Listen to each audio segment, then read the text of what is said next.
विद्यार्थी मित्रांनो, सह्याद्री ट्युटोरियल्स मध्ये तुमचं स्वागत आहे. इम्प्रुव्हमेंट एक्झामचा तुम्ही फॉर्म भरलाय, पण तुम्हाला 12वीला किती मार्क आहेत मला कॉमेंट मध्ये सांगा. तुमचं पर्सेंटेज किती आहे, तुम्ही इम्प्रुव्हमेंटचा फॉर्म का भरलाय तेही कॉमेंट मध्ये सांगा.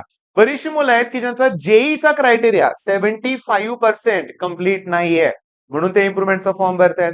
बरीचशी मुलं अशी आहेत की ज्यांना वाटतंय की मनासारखे मार्क नाहीत पडले, म्हणून इम्प्रुव्हमेंटचा फॉर्म भरतायत.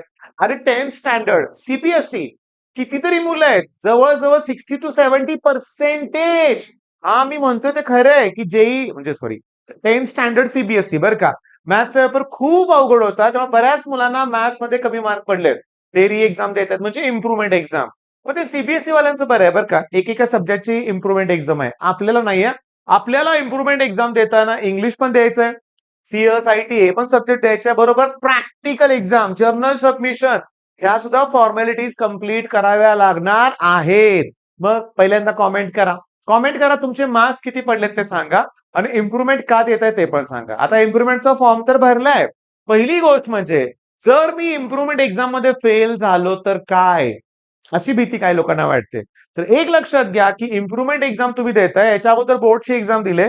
बेस्ट ऑफ 2 क्रायटेरिया लक्षात घ्या, दोन्हीपैकी जे चांगला आहे तो स्कोर पकडला जाणार आहे. बर, मग आता इम्प्रुव्हमेंट आपली केव्हा एक्झाम आहे? ऑब्व्हियसली जूनच्या शेवटच्या आठवड्यात. हो, शॉकिंगली लक्षात घ्या, फार दिवस वेळ उरलेला नाहीये. अतिशय कमी वेळ आहे, जास्तीत जास्त 1 महिनाच मिळतोय म्हणूया आपण. 1 मंथ, 1 महिना. बर, मग एवढा 1 महिना सफिशियंट आहे का? आहे, पण ऐका ना मी काय सांगतो ते. तुम्ही पहिल्यांदा काय केलं माहितीये का, की बोर्डच्या एक्झामला प्रचंड मेहनत घेतली. 2 वर्ष बऱ्याच मुलांनी काय अभ्यास केला नव्हता, पण बोर्डच्या एक्झामच्या जागून जागून अभ्यास केला. सीईटीच्या पहिल्या अटेम्प्टला पण कठोर मेहनत केली. तिथेच बरेच जण एक्झॉस्ट झाले होते. तरी देखील सेकंड अटेम्प्टला सुद्धा तयारी केली. मग आता तुम्ही थोडं थकून गेलाय, बरोबर आहे. मग मी तुम्हाला सांगतो, मग इम्प्रुव्हमेंट एक्झामच्या अगोदर 1-2 दिवसाची रेस्ट घ्यायला काय हरकत नाही. जरी महिनाभर वेळ असेल तरी 2 दिवसाची रेस्ट घ्या. 2 दिवस मोबाईल बाजूला ठेवा. प्रॉपर तुम्ही काय म्हणूया आपण, पुन्हा एनर्जी गेन करा. जोमानं अभ्यास करायचा, जोरात अभ्यास करायचा. बर, आता पहिली गोष्ट म्हणजे तुम्ही तो तुमचा स्कोअर बघितला आता, बरोबर आहे. तो तुमचं टार्गेट काय? आता मी तुम्हाला सांगतो की इम्प्रुव्हमेंट एक्झामचं मिनिमम 65% टार्गेट पाहिजे मिनिमम. जेई वाल्यांचं फिक्स आहे, मला माहिती आहे 75% मिनिमम क्रायटेरिया त्यांचं म्हणूया आपण. त्यांचं टार्गेट तर जास्तच पाहिजे. माझी इथे इच्छा आहे की हा क्रायटेरिया फुलफिल करण्यासाठी सगळ्यात इम्पॉर्टंट जर काय असेल तर तो इंग्लिश सब्जेक्ट आहे. इथं बरेच जण मागं पडलेले आहेत. तुम्हाला इंग्लिशचा अभ्यास वाढवावा लागेल. इंग्लिशचा अभ्यास प्रचंड वाढवावा लागेल, कमी पडलाय अभ्यास. दुसरी गोष्ट, तुमचं सीएस असेल किंवा IT geography, IT plus geography असेल किंवा टेक्निकल सब्जेक्ट असतील, तर याच्यात तुमचे मार्क्स वाढवा. आता मी असा एक मुलगा बघितलाय की ज्याला 58% पडलेत आणि त्याचा टार्गेट आहे 60%. ओके, मिनिमम तरी एवढे ते पाहिजे होते. तर 2% म्हणजे तुम्हाला कळतंय का रे? 2% म्हणजे फक्त 12 मार्क रे. हा, फक्त 12 मार्कासाठी हा घोटाळा झाला, लक्षात घ्या. मग हे 12 मार्क तर सीएस मध्येच वाढू शकतात, आयटी मध्ये इन्क्रीज होऊ शकतात, ज्योग्राफीमध्ये तुमचे मार्क वाढू शकतात. बर, आता दुसरी महत्वाची गोष्ट म्हणजे काय झालंय, चूक कुठं झाली सांगतो, फिजिक्स मध्ये झाली. ओके, माझ्याकडे इम्प्रुव्हमेंट एक्झामला एक स्टुडंट येऊन अभ्यास करतोय, त्याचा फिजिक्सचा स्कोर आहे आउट ऑफ 138 आहे. 38 स्कोर आहे. काय, आणि त्यातले 30 मार्क कॉलेजनं दिलेले आहेत. बरीचशी मुलं ब्लेम करतायत कॉलेजनं मार्क दिले नाहीयेत. मी लिहिलाय पेपर, कॉलेजनं मार्क दिले नाहीत. पालकांना सांगतो विश्वास ठेवू नका, कॉलेज मार्क देतंय. 27-28 तर मार्क देते, 25 तरी देते मार्क, लक्षात घ्या. ओके, मग मुलांचा फिजिक्स मध्ये इश्यू झालाय. मग मी तुम्हाला सांगतो रे, आपली ना ही स्ट्रॅटेजी आहे.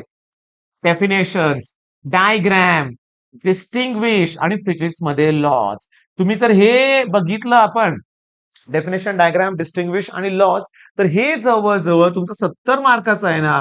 30 फिक्स मार्क आहे, 70 पैकी 30 मार्काला डेफिनेशन, डायग्राम, डिस्टिंग्विश आहे. कुठलाही पेपर फिजिक्सचा काढून बघा, लक्षात घ्या, या गोष्टी आहेत रे, आहेत. तुम्ही चुकला कुठेतरी, त्या गोष्टी केल्या नाहीत. मी सांगतो यात मी डेरिव्हेशन ऍड केलेलं नाही. पण मी तुम्हाला सांगतो, तुम्ही आता सीईटीचा अभ्यास केलाय रे, तुम्ही न्यूमेरिकल्सवर फोकस करा ना.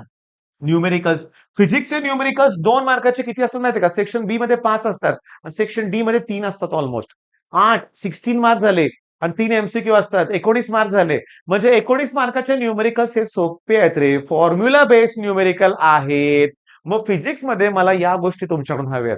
बर, रोज काय करायचंय, कसा अभ्यास करायचाय, हे पण मला तुम्हाला सांगितलंच पाहिजे.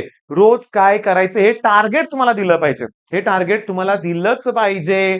बर, फिजिक्स वाढवा तुमचे मार्क. तिथं 50+ कडे जावा तुम्ही, लक्षात घ्या. 60 क्रॉस करा, लक्षात घ्या. बरं, आता सगळ्यात महत्वाचा हा सब्जेक्ट आहे बरं का, सगळ्यात महत्वाचं मॅथ्स. इथं बऱ्यापैकी मुलांचा स्कोर झालाय, पण तरी मनासारखा स्कोर झालेला नाहीये. तर मॅथ्स मध्ये मी तुम्हाला सांगू का रे, फिक्स क्वेश्चन्स आहेत. मी तर लिहित गेलो ना, बघा मी तुम्हाला सांगतो, थोडक्यात लिहिणार आहे बरं का मी. डिफरन्सिएशनचे ना मोजून 3च थेरम आहेत. एक थेरम येतं, मग फिक्स मार्क झाले 4, लक्षात घ्यायचं. होय, फिक्स मार्क आहेत 4. ठरले.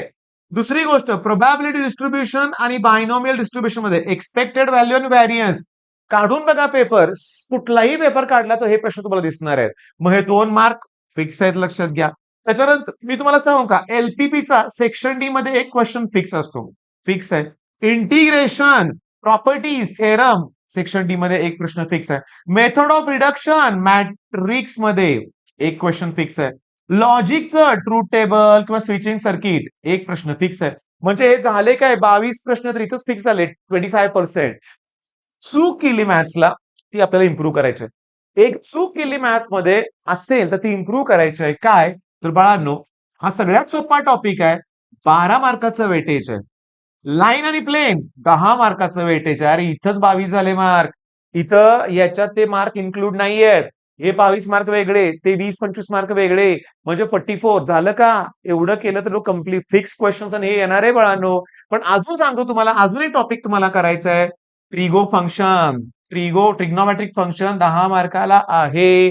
मग अशा रीतीनं मॅथ्सचं आहे.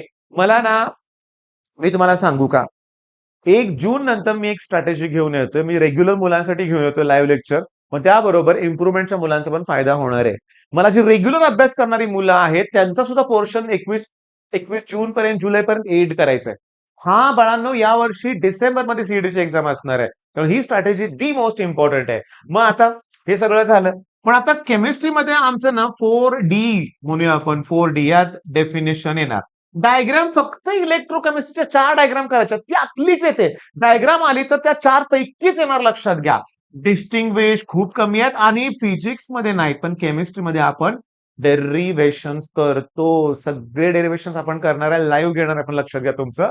आणि याचं डेफिनेशन जवळजवळ 10 ते 15 मार्काला येतात. एक डायग्राम 2 मार्काला, एक डिस्टिंग्विश 2 मार्काला, आणि डेरिव्हेशन समजा 4 मार्काला. 4 आणि 4 8, 8 आणि 10, 8 आणि 12 म्हणूया आपण 20. मग केमिस्ट्रीमध्ये हे 20 मार्क्स इम्पॉर्टंट आहे. ऑर्गॅनिक सीटला सोपं वाटतं, बोर्ड चॉईस अवघड वाटतं. इनऑर्गॅनिक फार लेंदी आहे असं वाटतं, पण थांबा ना, ऑर्गॅनिक मध्ये टिपिकल पीवायक्यूज आहेत ना, इम्पॉर्टंट क्वेश्चन तिथं सुद्धा आहेत ना. म्हणजे सगळ्या गोष्टी असणार आहेत. मग इम्प्रुव्हमेंट एक्झामची पहिली स्ट्रॅटेजी काय, ओके, रिफ्रेश करा स्वतःला. ओके, मन शांत ठेवा. तुम्हाला कुठल्याही गोष्टीचा इन्व्हॉल्व होता येणार नाही. त्याग करावा लागणार आहे, प्रत्येक गोष्टीचा त्याग करावा लागणार आहे. पूर्ण फोकस अभ्यासावर करावा लागणार आहे. पण सर आता कशाला सर इम्प्रुव्हमेंट एक्झाम, पालकांचं म्हणणं आहे बऱ्याच. राहू दे ना इम्प्रुव्हमेंट एक्झाम, पडले तेवढे मार्क ठीक आहे, आम्ही सॅटिस्फाईड आहे. पण मी तुम्हाला सांगतो, तुम्ही या इम्प्रुव्हमेंट एक्झाम मध्ये काय करा रे, माहित आहे का, की मॅथ्सचं ना बेसिक इम्प्रूव्ह करा रे. होय, trigo function, trigo 2 11 standard, factorization, defactorization, sine two theta, cos two theta, हे फॉर्म्युले करा रे. डिफरन्सिएशन मध्ये डेरिव्हेटिव्ह बाय सबस्टिट्यूशन आहे, इंटिग्रेशन बाय सबस्टिट्यूशन मध्ये सुद्धा लागतात रे फॉर्म्युले. इंजिनिअरिंगला ते मला लागणार आहे, तुमच्याकडनं अपेक्षित आहे. मग बाळांनो, मॅथ्स असू दे, फिजिक्स असू दे, केमिस्ट्री, मी सांगितलं इंग्लिश, सीएस, आयटी होण्यासारखं आहे रे. 1 महिना पुष्कळ झालाय. पण मला ना बाकी काही करता येणार नाही. मला कुठे मित्रांच्यावर फिरायला जाता येणार नाही. मला कुठे फॅमिली पिकनिक करता येणार नाही. मला जर इम्प्रुव्हमेंट एक्झाम करायची असेल तर इम्प्रुव्हमेंटच व्हायला पाहिजे, आणि याचा फायदा भविष्यात नक्की होणार आहे तुम्हाला. मग तुमचे काहीही डाऊट असतील तर या नंबरला व्हॉट्सअप करा, 80 87 31 80 64. ओके, चला मग इम्प्रुव्हमेंट एक्झाम भरणार असलं मला कॉमेंट मध्ये सांगा. ओके, आणि मी तुम्हाला नक्की हेल्प करेन. All the best.